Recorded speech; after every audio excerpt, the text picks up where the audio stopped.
Well, so a couple of crucial points that the Prime Minister does highlight over there. He talks about that, it's the fourth decade of their partnership. He says that, trade ties are going to grow stronger.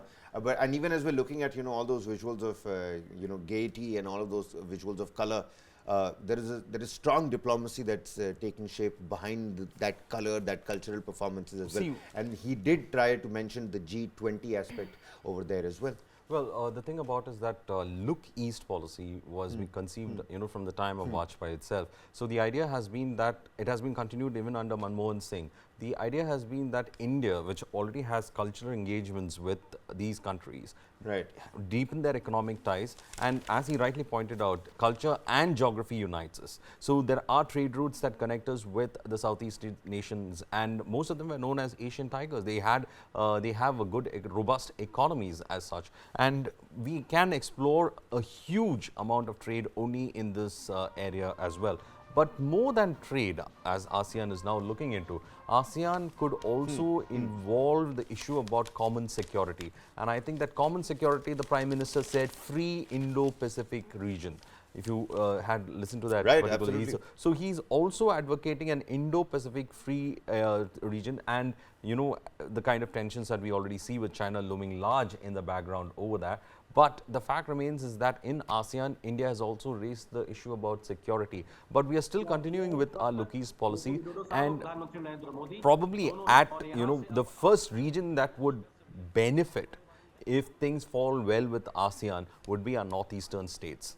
And northeastern states will become the connecting, bridging point between India as well as the ASEAN states. It has been a dream that's been there, but till now it's not been achievable. Right, you're absolutely right.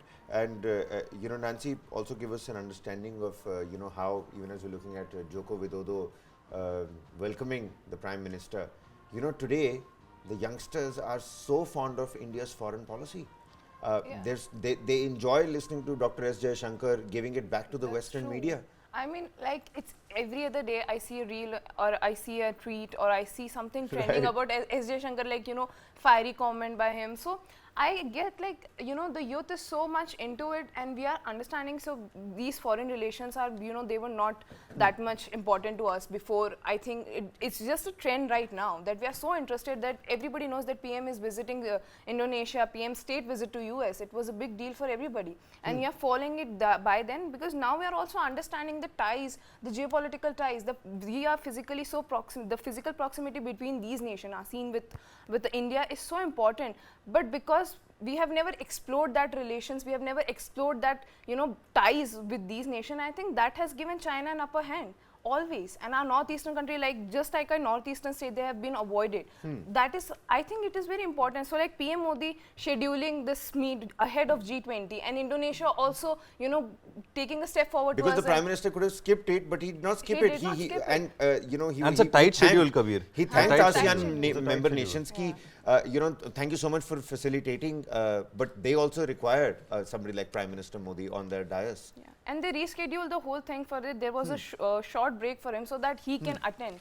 So I think that is a step forward, and it's very important for us, and to explore these ties as well. Absolutely. Even before we begin talking about G20, because that's exactly what in chronological order, chronology samjhiye, G20 comes right after ASEAN. So before we move into the G20 segment, let me just tell you what all is going to happen today in terms of Indian Standard Time, so that you don't have to constantly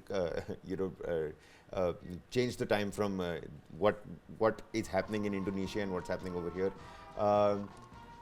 We at 3 a.m. was the arrival in Jakarta, after which at 7:30 a.m. this morning he spoke at the ASEAN India Summit, which is what you just heard just a couple of minutes back. At 8:45 a.m. is the East Asia Summit. Then at 11:30 a.m. is his departure from Jakarta. 6:25 p.m. the Prime Minister arrives back in New Delhi, and it's back-to-back G20 mode. Iconic visuals on your screens, ladies and gentlemen. Fourth decade of India's ties with ASEAN nations. Regional stability, countering terrorism, and of course, with the Prime Minister there, the ideals of Vasudhaiva Kutumbakam also being idealized. at the ASEAN Also, most of the 2023. ASEAN countries culturally are also, connected with India. So there is some cultural affinity that is there, and India has been trying to engage or use those cultural affinities to engage with the region. But to be very honest, we just woke up to the fact of ASEAN very late. If you look at our policy, foreign policy, kind of a situation, because we were so engaged with the Middle East and with Europe and with the yet somehow we With just the realized West. that we just need to look at the East also, where there are so many such economies that could actually be allies and can also help in India expand its footprint. But thank God, at least they had a look east policy. It's been a long way from that right now, and of course the Prime Minister being able to carry forward that legacy of look east policy and making it a pillar of India's foreign policy as well.